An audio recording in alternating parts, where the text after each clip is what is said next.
All right, brother, start cleaning those tires up. Don't green this time. Remember, they fan out down there, so protect that bottom. Sunday drive. All right, boss man. Hey, car's off. Be ready. All right, bud, be ready. Gas that bitch up. Ready. Green flag. Hello, everyone, and welcome to the Inside Pass as we get set for a power hour of motorsports conversation. My name is Tom Baker, and I'm going to be talking to myself today. No, I'm just kidding. We have got Randy Miller. He is almost here.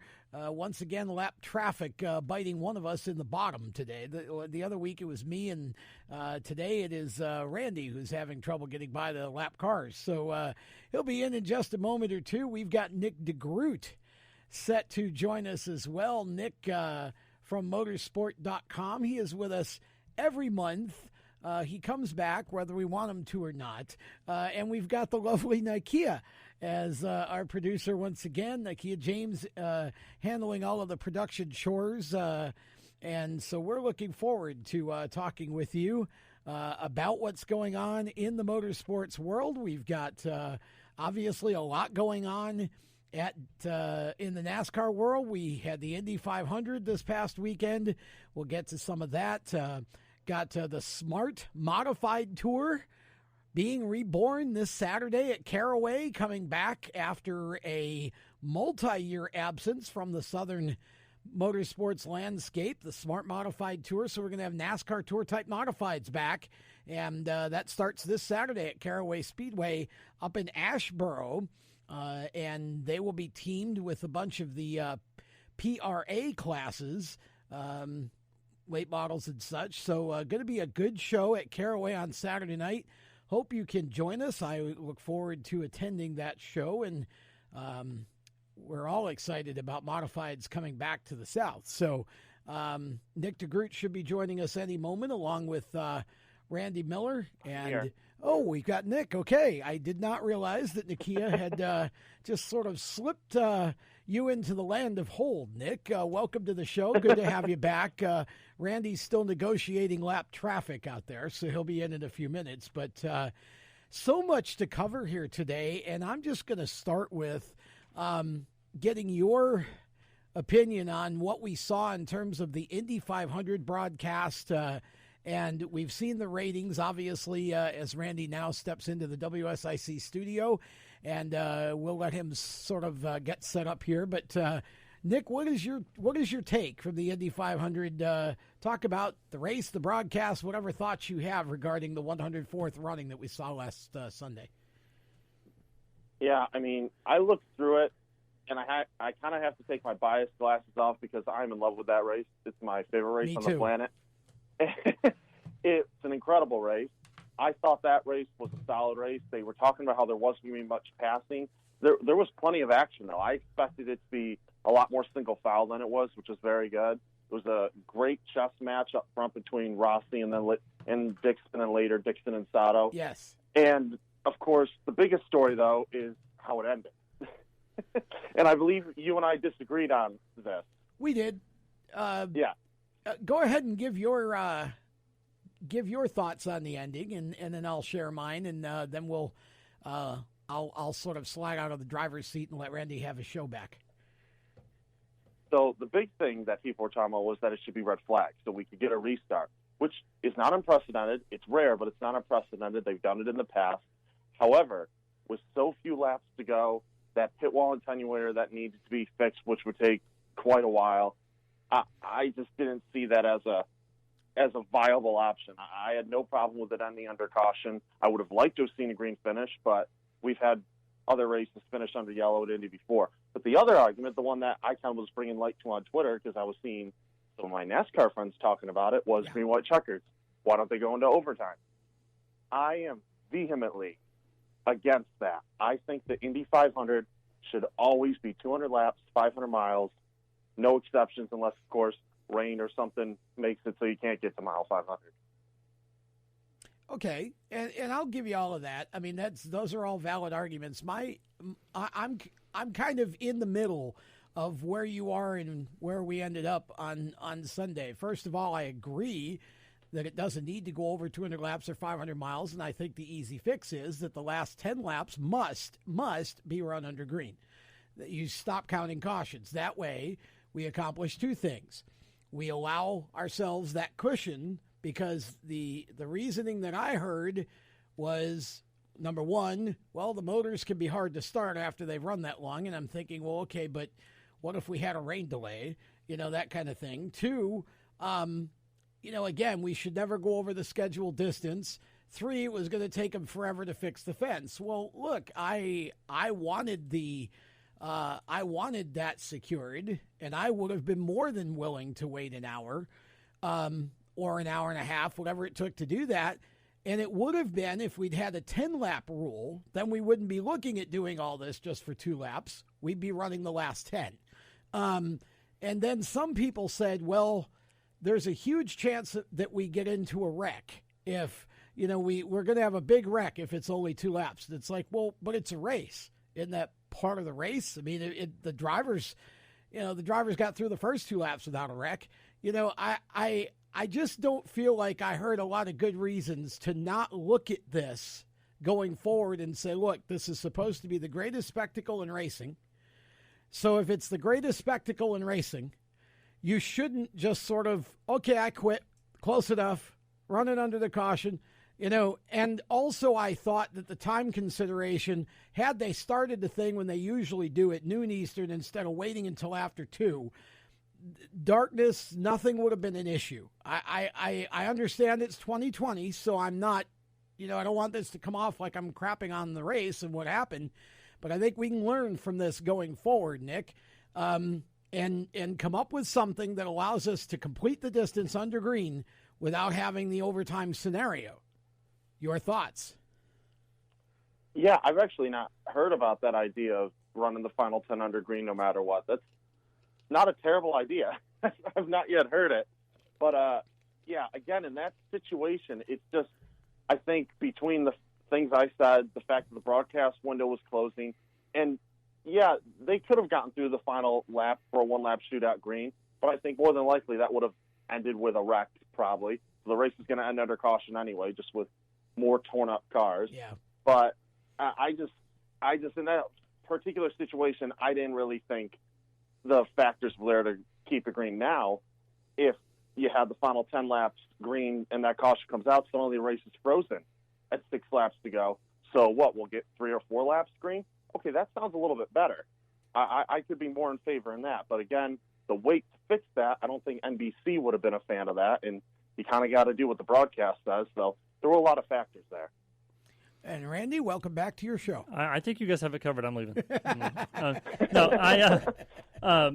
Listening to you guys talk, I mean, obviously, I think part of the problem with what happened was the fact that they waited so long to throw to see how much damage was done or whatever, when obviously, a car hits that barricade, obviously stuff is going to go everywhere. You probably should have red flagged the race like immediately or within seconds of it happening. Kind of like they do in sprint cars. When sprint cars, go upside down, they automatically red flag it just because you don't know what kind of condition the driver's in or, anything like that. So Exactly. The fact that they wasted so much time trying to decide what they were going to do, and then by the time they realized, we probably should have red flagged it, it was, a lap Great to go point. or 2 laps to go or whatever. And so, I mean, obviously, the accident happened. A lot of it probably had to do with not knowing the condition that Spencer was in, because it took, EMS workers and stuff a little bit of time to get to the car, and seeing the violent hit that he took, probably, common sense would tell you, you probably should have red flagged it anyway. It's just because you don't know what kind of condition that the driver is going to be in. I mean, luckily he wasn't seriously hurt, but what would have happened had he been hurt and drivers are still pacing around, even if it is under caution, that would be kind of be a hindrance to, the ability to get to him and get him out of the car and stuff if cars are still running around the racetrack. So that, to me, is a fault of Indy for not saying, doesn't matter what kind of condition, the track is in or the driver, let's just red flag it right here and now. And you would have saved yourself at least a 6-7 lap shootout, to the end. So that's what I say about that. But among the three of us, who here had Takuma Sato as their Indy 500 winner? Because I don't think any of us did. No. I did. Oh, you did? Yeah, I'm sure you did. Yeah. I'm sure that you did. I had Rossi, Dixon, and Sato as the favorites, and I was leaning on Sato. Oh, okay. Well, All right. Well, I mean, whether you're lying or not, we can't tell because you're on the phone. So I'm gonna assume your poker face is game, and we'll just go with that. But I mean, obviously Scott Dixon finished second, which is another huge story. I picked Dixon to win because I thought he was going to be dominant, and he was pretty dominant, leading 111 laps. But I think if you look at the Indy 500 and you look at what IndyCar is doing this year and trying to kind of follow NASCAR's footsteps and doing different things, running different tracks and running different setups and things, I think Nick, and maybe you can agree or disagree, I still feel like Scott Dixon is going to be the force that everybody's going to have to deal with for the remainder of the season. Oh, especially with that second place finish at Indy. I mean, it's not a win, but there's double points there, and he already had a huge lead. So he's got quite the comfortable margin right now. And that is true. Graham Rahal finished third. By the way, Tom's favorite, Santino Ferrucci, finished fourth. Joseph Newgarden finished fifth. And another one of Tom's favorites, Pato O'Ward, was sixth, and also picked up the Indy 500 Rookie of the Race. So among the crash, which we also talked about, the other, I guess, big controversy regarding the race was around Alexander Rossi's penalty that some people think he should have got, some people think he shouldn't have got. Nick, where do you stand on the should he or shouldn't he? I didn't like that penalty. I think if Sato was in the right lane and Rossi pulls out and hits him, okay, yeah, give him a penalty for an unsafe release. And I don't even blame Sato either. Sato was pulling out of his pit box. The other car was coming up, and then Rossi's pulling out. They were all just coming together at the worst moment. And Sato tried to lift. He tried his best to lift out of that. Just there was no time. And Rossi had no time to react either. They tell him to go, he goes. And when they told him to go, Sato at that same moment is coming out of his pit box. So from their perspective, it looks like it's going to be fine to release him. I just thought that was a little harsh. I think they both got away with it. Neither of them had to pit to fix any damage or anything. I think they should have gone without a penalty there. I hate micromanaging races like that. I just, first of all, I have never heard, I've been around the sport for almost 50 years. I've been inside working in the sport for 33. Never heard the term unsafe release. That just sounds to me like a made-up term by an open-wheel racing organization that just insists on micromanaging what they're doing. Everybody complains about NASCAR doing that sort of thing. This was one of the most egregious calls I've ever seen IndyCar officials make, to be honest. And there was nothing to me. It's a racing deal. We're pitting under green at high speeds. You're going to have an accident once in a while. You're going to have a situation. If NASCAR had that in the rule book, for goodness sake, we'd have 10 or 12 drivers a week penalized. That's very true. And that wasn't even an accident. They just bumped, and they got away with it. It's true. What did you say? What do they call it? An unsafe release? Unsafe release. It's a thing in Formula One as well. California's been doing it to the prison. Of course it is. It's FIA. True. California's been doing it to the prison system for the last 6 months. So that's a whole other topic. Wow. Of discussion. Am I wrong? I mean, come on. Am I really wrong? Am I really wrong? So anyway, Indy 500. I mean, overall thoughts. I mean, you guys both, kind of agreed with the penalty for Rossi. Disagree on the whole yellow flag situation. And again, like I said, I feel like it's IndyCar's fault. They should have just thrown the red flag at the moment of impact and been done with it because. Again, even if the barrier is going to take a while to fix, you never know what kind of condition somebody's going to be in when a hit like that. So, luckily, he did come out of that and is okay in it. But congratulations to Takuma Sato for winning his second Indy 500, and I think they go to Gateway. Is it this weekend? Yes. Yeah. So they're there with the Truck Series. Correct. So be a good doubleheader there. Fans allowed? No. I don't think so. I don't think so. Gateway. I've lost track of what tracks get fans and which tracks don't. So anyway, we are. By the way, if you're just joining us, Nick Degroot is on the phone from motorsport.com. Our good friend, our best buddy. He's the peanut butter to our jelly. I'll let him think about that when we go to break. We'll be back with more of the Inside Pass right after this.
race fans. This is Chris Wright. Thanks for listening to these guys. Man, what some great radio hosts. You're listening to the Inside Pass. I'm having all kinds of issues over here right now. The thing is all tangled and twisted and... Thing would be your headset. Yeah, and of course, this is the one with the short in it, so now I feel like I'm deaf in one ear. Welcome back to the Inside Pass here on WSIC, and if you're watching us on Facebook Live, thank you for tuning in to our Facebook Live post. You can see, or actually you can hear the show on Saturday morning at 9 a.m., part of the Motorsports Power Hour and a half. So, yes, 90-minute horsepower hour. That sounds better, but I like horsepower hour and a half, because it makes it more dramatic. Our guest today, Nick Degroot from motorsport.com, the peanut butter to our jelly. I hope that he thought about that for a second, because there's going to be a pop quiz later in the show. So, Nick, you're on our show probably like once a month or so at the end of the month. We always, I never give you an idea of what we're going to talk about, but it's kind of self-explanatory. It's a racing show, so hopefully you figured it out by now. But... we never ask you what you want to talk about. So this is the first time we've got a little bit of time. What do you want to talk about, Nick, besides iRacing? Because you have a very, very impressive iRacing career that is in a very short amount of time. You've won tons of races, and you have a lot of haters in the iRacing world right now because they all, every time they see you on the starting grid, they just turn off the computer and go, you know what, never mind, I don't want to be in this race. Nick's going to win anyways. So, first of all, how's iRacing going? And then, just whatever you want to talk about. We always talk about racing, but let's get to know Nick a little bit for a few minutes. Oh man, do you really want to get to know me? Well, I don't, but our fans probably do. But the fans probably do. I'm a little scared of this segment, actually. So am I. But yeah, iRacing. I've actually been on iRacing since January 2015, so over 5 years now. Wow. A former colleague of mine from motorsport.com introduced me to it. But it was this year, though, where it really took off because I started getting involved in leagues and doing some other big events, won the official Daytona 500, the Indy 500, got involved with a couple great leagues with the Monday Night Racing League and the Elite Racing League, won some really cool stuff there. As you guys know, got to race Kyle Busch and beat him. Then I got to race him again, and he beat me, so we're kind of tied there. And, it's been very cool to be a part of it, especially this year with how it's really blown up with the pandemic and how NASCAR and IndyCar kind of embraced it. It's such a cool platform. Here's an example for you. 2 days ago, be right before the Indy 500, I'm going to go and do a race. Well, no, I'll do one just to, get ready for the race. I'll do a Indy race. I log into the thing. Who's there? Max Verstappen. Wow. Where else can you just show up and race with a Red Bull F1 driver, Max Verstappen? And that was pretty cool. And I don't think I'll ever get to say this again in my life. I got to give him advice on where to put the weight jacker and the anti-roll bars for the race. And, of course, he ended up beating me, so I probably shouldn't have done that. But it was just that aspect of iRacing is what makes it so cool. You don't know who's going to be in a lobby when you show up to a race. And sometimes it's Max Verstappen, like I saw on Sunday. Yeah, it's so bad here that Seth Eggert usually has been on our show a couple of times. He co-hosted Motorsports Madness a few weeks ago, but we started talking about you, and he just I don't want to talk about Nick because apparently you have irritated him so much with beating him all the time that he just doesn't want to talk about you. But we have decided to plan a show, the Championship Week of NASCAR, which is coming up a couple weeks before Thanksgiving in November. Seth is gonna join us in studio, and Nick is going to actually call in to the show. We're all going to be on talking about the Championship Week, but I think he's saving his frustration and aggression for when you guys are on the phone together, so that he can just tell you how he really feels. I've been working with him a little bit. I've been trying to tell him, Nick's a little soft sometimes, like your comebacks or whatever. You try not to make anybody mad because it's going to, come around on iRacing. But I told Seth, I said, you have to have all this pent-up aggression and pent-up anger in you so that when Nick's on the phone, you can really, truly tell him how you feel. So it's kind of like a counseling session more than a championship race. You're trying to force some drama is what you're trying to do. Is it working? That's the whole point. It sounds like the drama's already there. We just have to give it a public forum. NASCAR needs a rivalry. We can't get one on the racetrack. We'll make one in iRacing. Why not? Seth writes for kicking the tires, but he's actually been kicking his computer. He's been kicking tires, I'm sure, too. Can't beat you. That Nick Degroot, I'm going to get him. I swear. Oh, man. So, anyway, but fun stuff. So we're looking forward to that. And, of course, programming note, 2 weeks from today, which is the day 2 days after Labor Day. I'm actually not going to be here, so Nick's going to co-host with Tom, much like the first minute and a half of the show today. So yes. You guys got a little preview, but that's going to be some fun. So, and anyway, so it'll be good for everybody involved. So let's talk about the Truck Series for a minute. We'll roll down the list, go through Trucks and Xfinity and Cup. Zane Smith won his second career Truck Series race over the weekend. There are 3 races left before their playoffs begin because they're kind of in sync, having to make up some more races from the pandemic, so they're not quite on the same schedule as NASCAR is with playoffs. But if you look at the playoff cut line right now, Todd Gilliland is 4 points in. Derek Kraus is 4 points out trying to get there. They're really the only 2 guys that are kind of on that bubble of trying to get in and out. Everybody else is at least a race or a race and a half behind. And in must-win situations. So if you look further down the list, you see guys like Johnny Sauter and who am I missing? Stuart Friesen that need to win a race in order to get in. So, Nick, with 3 races to go, if you're Johnny Sauter or if you're Stuart Friesen, you've got 3 tracks that are going to be very difficult to some. You've got Daytona, you've got Richmond, and you've got Darlington.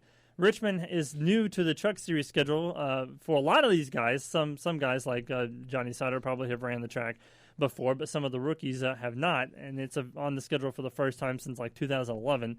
And then Darlington wasn't originally on the schedule but got added as a makeup race. So if you're those guys outside the cut line trying to get in, are you thinking, I just have to win? I don't care what happens with my teammates. I don't care what happens with anybody else in the field. I have to go out and win this race and make the playoffs.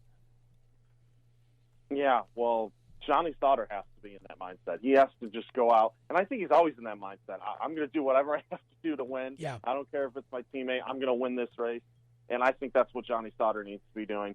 But for a driver like Todd Gilliland, he's got to be much more cautious because he can make it on points. He's just got to keep getting those good finishes and let Derek Kraus take care of himself while you keep pulling off top 5s, top 10s. Don't get any incidents, which is going to be easier said than done when these guys go to Darlington, which I think is going to be one of the best races of the year.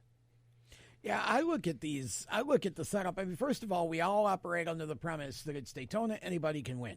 So whereas you ordinarily would look at the bubble and you'd see, okay, maybe Tyler Ankrum, Todd Gilliland, they're the 2, the bottom 2 that are in, and then you got Derek Kraus. And then when you drop below Derek, who's sitting in 11th just outside the cut line, 4 points back, all of the rest of the trucks are at least 1 race and a half back.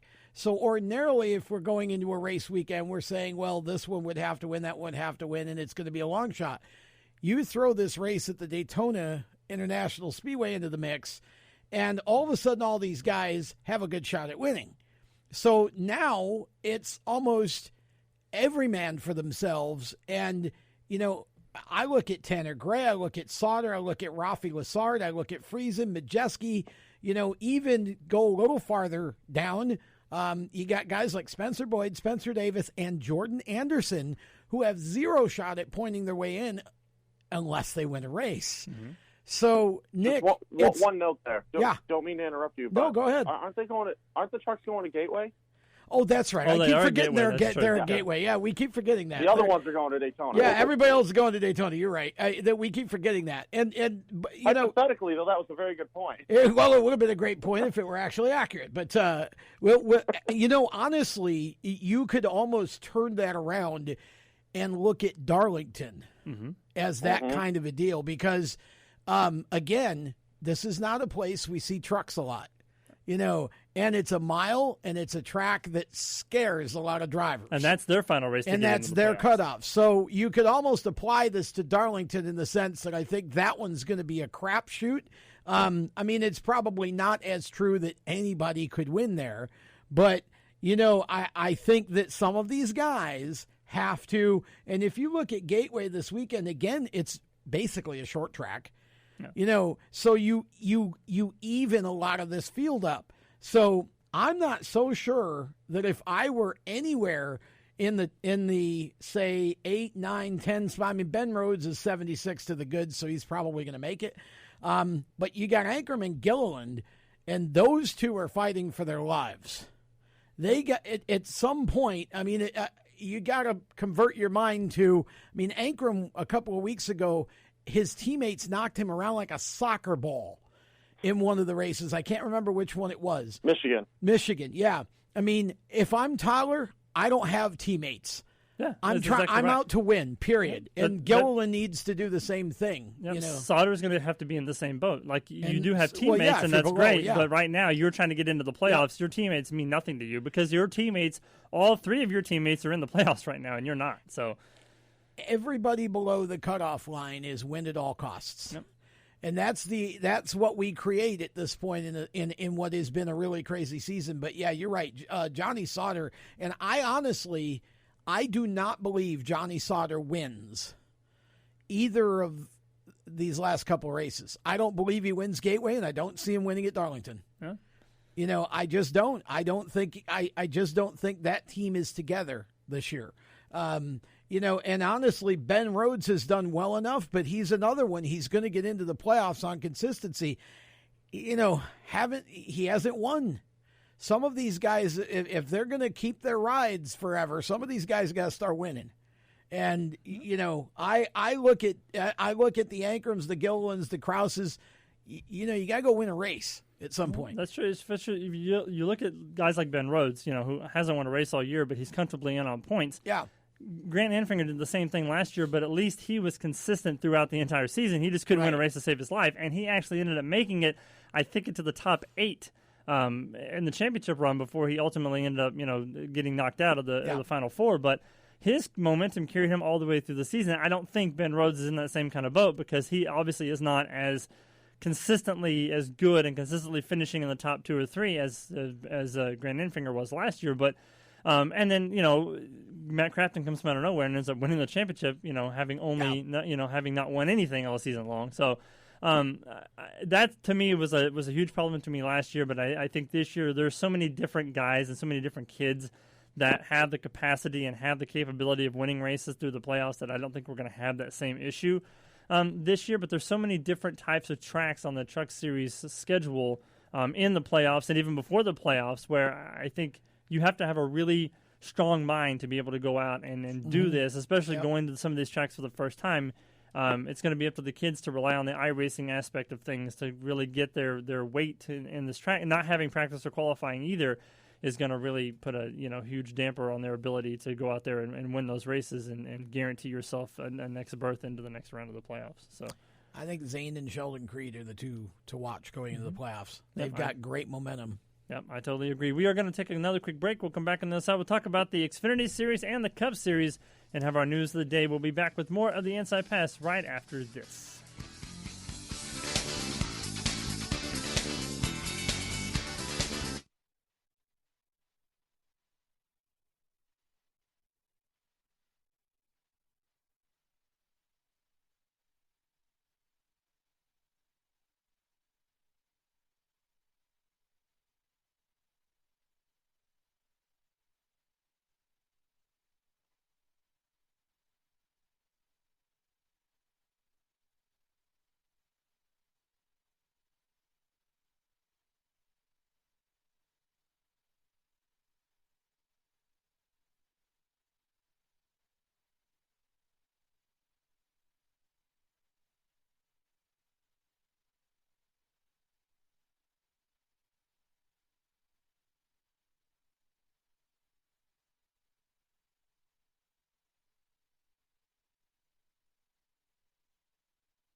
I'm Chase Elliott, and you're listening to the Inside Pass.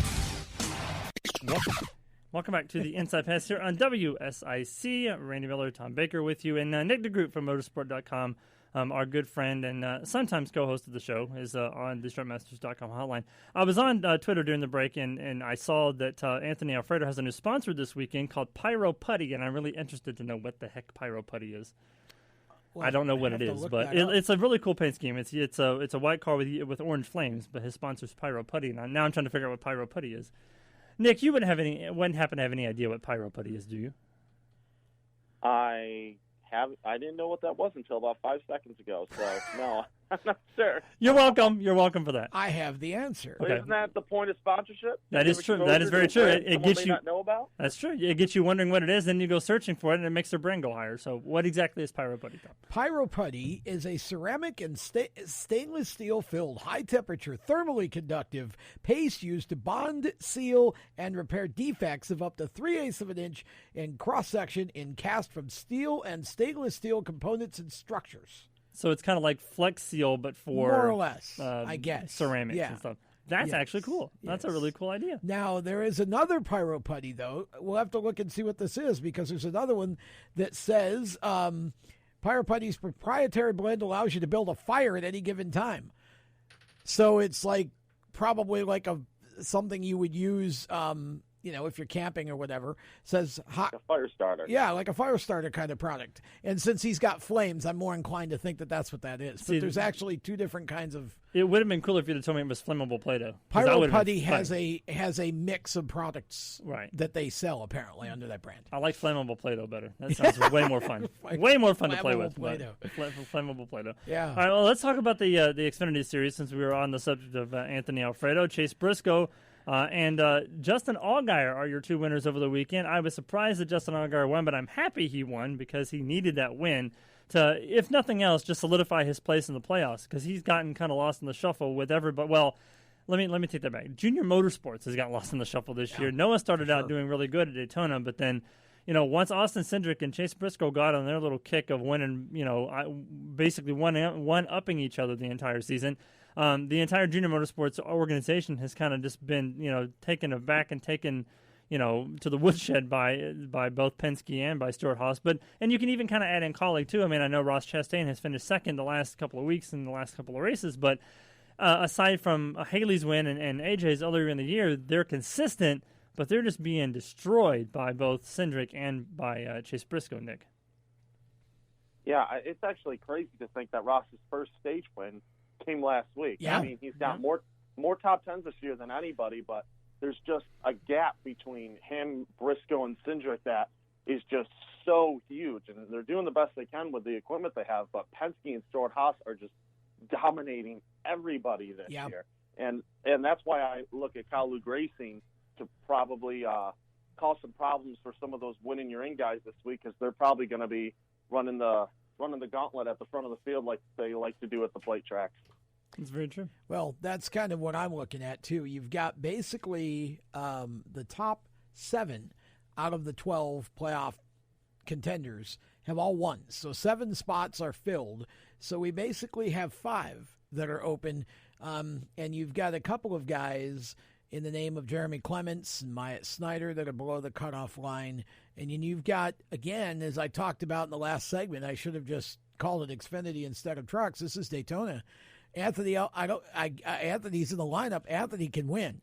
If Daniel Hemrick's in the 8, well, Daniel hasn't attempted all the races, so he wouldn't be eligible for the playoffs. But you've probably got Clements, Snyder, and Alfredo that you could look at and say outside chance of somebody sneaking in here. So you probably, at the most, are going to go away from Daytona, Nick, with still 4 spots up for grabs. And, Riley Herbst is 116 points above the cutoff line, so it appears. So really what you've got is Brandon Brown, Jeremy Clements, and I know Myatt Snyder's about a race and a half back, but again, this is Daytona. So if he goes and has a great run and gets some points, he could sneak back into this thing.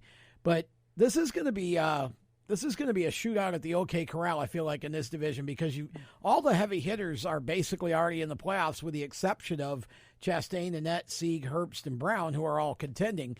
And they're in for now. I feel like, Nick, this is going to be a very aggressively driven race because you've got so many of the playoff spots already taken. These guys just want to go get a win at Daytona. Yeah, it may not be the cutoff for their regular season, right? But to a lot of these guys below and around the cut line, it is. It is. They see it as yeah. their last yep. chance to make it. Yep. And I think that's really going to add to the intensity. I think all it takes is one big one, and suddenly Cindric, Briscoe, Kalu cars, they're suddenly no longer in the conversation. Yep. And then the race gets real interesting. Yep. That's very true. And I guess the same case can be said for Cup, because if you turn over and talk about the Cup Series, it was Denny Hamlin and Kevin Harvick again for, the sixth time apiece this season. I think the story of the weekend, though, Nick, was Jimmy Johnson having, Clint Daniels taking that two-tire stop at the end of the last pit stop right there, and he ended up getting the lead, but then, Harvick tracked him down and took the lead away from him. But he ended up finishing in third, which is the best finish he's had since, the Roval, I think, last year. So, obviously, everybody is wanting and rooting for Jimmy to make the playoffs and make the chase for his final year of full-time competition. He's got a little competition himself from his teammate, William Byron. But if you look at the current playoff standings, and the Sunday's race at Daytona is the final race to make the playoffs, there are technically three spots available, but it's actually only two, because Clint Bowyer is he needs just 3 points, which is a 34th place finish or a top 10 finish in each of the first two stages, which is easily doable, I feel like, at Daytona, depending upon where you start, to clinch a spot. But even if he doesn't get it, the scenario of Byron finishing second or third and winning stages, combined with the driver outside the top 16 winning the race, is so unlikely that Bowyer can start pretty much figuring out what cars he needs for the playoffs. So if you take Clint Bowyer out of this situation, you basically have Jimmy Johnson, William Byron, Eric Jones, and was it Christopher Bell fighting for Matt 2 spots? DiBenedetto. Matt DiBenedetto, yeah. He's fighting for 2 spots among 4 drivers. So, Nick, it's going to be a tight battle and a very close one to follow at Daytona, because you and I both know that one false move at Daytona could spell disaster, and your playoff hopes could go down the drain in one little jerk of the steering wheel. Mm-hmm. And when I look at DiBenedetto, Byron, and Jimmy, there's 9 points between those three. Nope. So we're not even going to talk about winning with those three. I'm going to be paying attention to the stage points, because that could very well decide this if somebody outside the playoffs doesn't go and win that race. Those three are so close together that all it's going to take is a few stage points this direction or that direction. And I think because of that, they can't just ride in the back. They have to be up there mixing it up, going for those stage points. They can't just play conservative and hope to avoid the wrecks. Well, I agree. And then if you look below the cutoff line, I mean, you start talking about guys like Eric Jones, who's auditioning for a ride next year, Tyler Reddick, who runs really well at Daytona, Christopher Bell, the 95 car, has been fast at Daytona for the last couple of years. You got Buescher, Wallace, who runs well there, Stenhouse, even Ryan Newman is back there, and Matt Kenseth, is a guy you never know. I mean, this is Daytona. So this race cannot be conservative. Again, it's the cutoff, so it's going for broke here. It's almost a checkers or wreckers scenario for these guys, because if you're not in the playoffs, you got to make sure you are, right? So if you're below the cutoff, you're just driving to win the race. That's all you care about. That's going to make this race a really intriguing Saturday night showdown, Randy. It's not going to be kind of lay back till the end and then go for it. You're going to have to be up on the wheel the whole time. If you flash back to the Daytona 500, you probably will remember that Ryan Newman was about 600 feet from winning the Daytona 500 before he got turned and ultimately ended up, in that violent crash that still, jars my mind every time I see it. But you take a guy like Ryan Newman, knowing what he can do at Daytona, knowing what he almost did in the 500 earlier this year, if he ends up in victory lane on Sunday, that's going to spoil everybody's, party, because if one driver outside of the top 16 wins, even if it's, Eric Jones or anybody else, that leaves one spot open for one of, the 3 or 4 drivers that are outside looking in. And I think, sentimentally, of course, everybody would love to see Jimmy Johnson win, but out on the racetrack, there is no Jimmy Johnson. It's just, you're going for broke, much like the truck drivers are that we talked about earlier. You obviously want to make the playoffs, and guys like Eric Jones need to make the playoffs because they don't have a ride next year. So, and I guess Matt DiBenedetto can kind of come in that same thing. We don't really know what's going to happen with the 21 car, but we've heard rumors that Austin Cindric is moving up to that ride next year. So if that's the case and Matt DiBenedetto is going to be looking for a ride, I feel like at this stage in the game, Nick, if between the two of them, I almost feel worse for Matt DiBenedetto because if he is losing his ride, he doesn't know it yet. So we're going into this chase, 10 weeks, 11 weeks to the end of the season. He doesn't even know if he's going to be in that car next year, where Eric Jones has, he's had 3 or 4 weeks to think about what his options are, and this would be the second consecutive year that Matt didn't know about his ride until toward the end of the year. Yeah, well, I'll say that Matt better be driving like he doesn't have a ride. If you don't know, then drive like you don't have it. Yep, I think that's exactly the mindset you got to approach it with. And another aspect of it that I don't think a lot of people are thinking about is we've never seen a Daytona race like this being the cutoff race for the regular season. Mm-hmm. I don't think there's ever been a plate race that's been the cutoff for the regular season. We're probably more than likely going to see a lot of manufacturer and team loyalties here. There was even an interesting comment from Byron who said, I'm not fighting Jimmy, we're fighting DiBenedetto, which was a very interesting way to look at it after Dover. And I think you're going to see a lot of that at Daytona. Teammates helping teammates, manufacturers helping manufacturers, because this is the playoffs. This is the final chance. You're going to have some drivers who are locked in who are going to be told, yeah, I know you'd like to win, but we'd like him in the playoffs. Yeah, that's true. Well, and, again, they're hoping to get both of them in the playoffs, right? But I think that team and manufacturer loyalty thing will last only until about the last 10 to 15 laps, and then it doesn't matter. You're trying to win. Yeah. I mean, that's true. You can pretend that it's all going to be neat and tidy. But, again, like you've said, we've never seen this before where you're going to a track that is a super speedway that's so known for the unexpected. I mean, after all, Justin Haley did get his cup win last year, in a crazy rain pit stop scenario situation, which, so Spire Motorsports got a win because it was Daytona, right? So it's really an open race that's up for grabs. And if you're the guys back there like Bubba and Stenhouse and, Newman and McDowell and, Kenseth, look, you're going for broke. You'll help the teammate only until it hurts you, and then you're gone. So that's true. If you look at, like Matt DiBenedetto's situation, obviously the Wood brothers have an alliance with Penske, so you would think that, between Matt's kind of in one of those boats though where he's not in a house car. So technically, Penske doesn't have to help him at all if they don't want to. But they will. Because it's they're in. It's still part of their equipment, and they're all. I think Blaney's in too, isn't he? Yeah. So all of them are in. So you would think between the three of them, they would obviously want to try to help Matt DiBenedetto get into the playoffs because it'd be another technical Penske car in the playoffs. Same thing with Hendrick. Bowman and Chase are in, so you would think that the two of them would want to go, hey, let's get Let's increase our chances of a Hendrick championship and get the other two in too. So way 4 of the 16 drivers are Hendrick drivers, and that would increase our chances of at least getting a couple of cars through the next couple of rounds of playoffs. Yeah. Even if you're not being truly competitive. So we are going to take a quick break. We'll come back and have the news of the week here on the Inside Pass. Stick around. We'll be right back.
This is Justin Lofton, and you're listening to the best guys on the radio, the Inside Pass.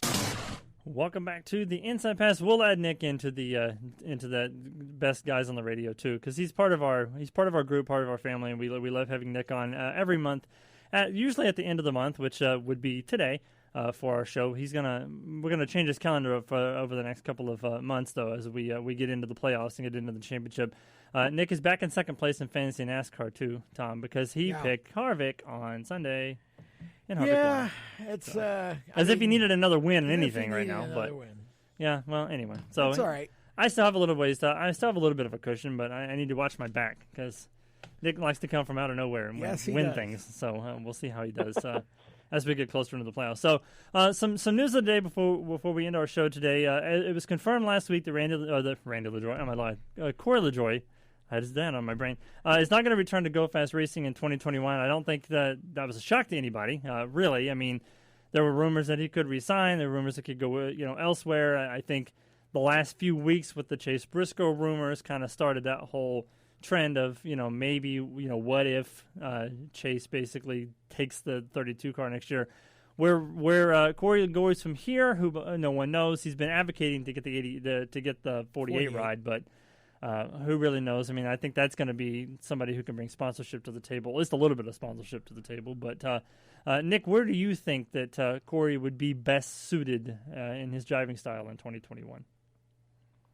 I could see him at a team like JTG, a midfield team like that's not quite at the level of Hendrick Motorsports, but certainly above Go Fast Racing. I think if he's in the Cup Series in 2021, and that is an if, I think it'd be at a team like that.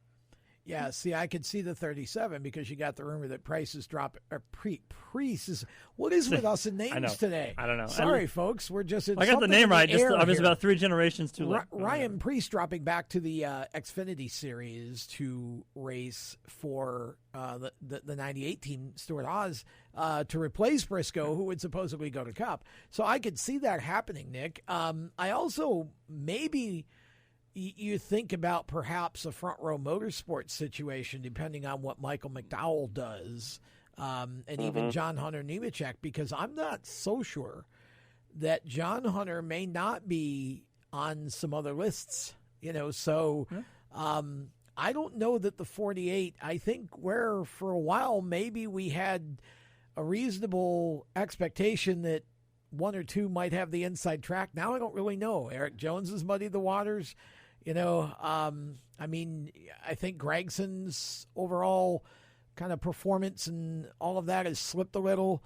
Chastain is still kind of out there, but the 42's open, and then we don't know for sure what Richard Petty Motorsports is doing, though we think we do, and there may be a car open there. We don't know who's going to be. So there's just so much more going on now. I don't think anything's a sure bet. Yeah, speaking of the RPM Motorsports, Tom and I talked about this on Madness last week, that there were rumors going around that Denny Hamlin is in the market to possibly buy a stake, or if not majority stake, in that company, along with the help of Michael Jordan, who is a good friend with him, and the whole Air Jordan brand is something that Denny Hamlin uses a lot. If you see his fire suit, you would know that. But there is talk of maybe them buying into that team. There are rumors that RPM Motorsports has filed with NASCAR a request for the 44 number to be used next year. So I guess there's more fuel to that fire in terms of, if that does happen, there will be a second car, which would be the 44 car, so 43 and 44. The rumor of who drives the cars are kind of the topic of discussion. Bob Wallace obviously has some minority stake in the company as well, so he can choose to drive the car, I guess, if he wanted to. He also has an offer with Chip Ganassi Racing, and who knows whether the offers have come to the table since that all happened. There's also a rumor that Toyota wants Daniel Suarez back in a top-quality car that isn't Gaunt Brothers Racing, so that they are willing to kind of, help him developmentally to get back into a high-quality ride. So he's also an option. And then there's another rumor about Bubba, possibly going to Hendrick. He's good friends with Chase Elliott, so who knows what really is happening behind the scenes there. But a lot of that stuff centering around, Gibbs and what happens with Hamlin and Jordan and everybody over at RPM, Nick. Yeah, there are a lot of moving parts right now, and I'm trying to think of what is going to be the one that's going to kind of how do you say, the first domino that's going to fall, that's going to make all the other dominoes fall. And the more I think about it, I think that's Bubba Wallace. Yeah. I think there's so much going on around him that once his decision is made, I think that all the other dominoes will start falling. Well, and remember, I think we got to keep in mind he's got an ownership stake in the 43 that's going to grow if he stays in that team. Mm-hmm. So, you know, my understanding is he's supposed to get a final offer from Chip, I think on Monday, but I was told probably that's not a great option from him unless Chip really comes back with something unexpected. I just can't see him going to Hendrick. I just can't. I as much as his talent should certainly put him there, I'm just not sure he's what Rick Hendrick would be looking for at this point, especially with guys like Eric Jones out there. Yeah, I think Jones would be a better fit for the 48 I from agree. Rick Hendrick's perspective. And I've also heard that Jordan is not going to be involved in this transition, that it would be Denny Hamlin, and I still think that you'd be looking at Toyota having some sort of kind of behind-the-scenes push in this whole thing, too, similar to what they had with Michael Waltrip Racing when they, Michael had a minority stake, but, Toyota had a pretty big stake in that through a couple of other folks. So I could see that happening, and I could see two cars, and it would be interesting to see Suarez back in the 44 or in the 44 back in a better quality ride, because now you've kind of got a little bit of diversity going on there too. Not that I think that would necessarily be the intent, but I would be interested to see what kind of sponsorship dollars you bring in when you have Bubba Wallace and Daniel Suarez both in your cars. What does that do for your marketing value? That's very true. And then, of course, there's also the rumor about Tony Stewart and Kyle Larson, but that's a whole other story for a whole other day. So we have got to get out of here for this week, but certainly, Nick, we thank you so much, of course, as always, for being a part of our show and being a part of our co-hosting duties. And good luck to you in 2 weeks co-hosting with Tom, because I'm going to be listening to see how you guys do working together. But it'll be fun. Best of luck with iRacing too, because I know that's another passion of yours, and your riding is superb, your iRacing is superb, and you're just an all-around awesome person. So thanks so much for taking some time out to join us today. Thank you, guys. I really appreciate it. No problem. And we will see you guys tomorrow night for Motorsports Madness. If you're watching us on Facebook Live, we will see you guys tomorrow on Motorsports Madness. For Tom Baker, I'm Randy Miller. You guys have a safe week. Enjoy Daytona, and we will see you next week right here on the Inside Pass. Goodbye, everyone.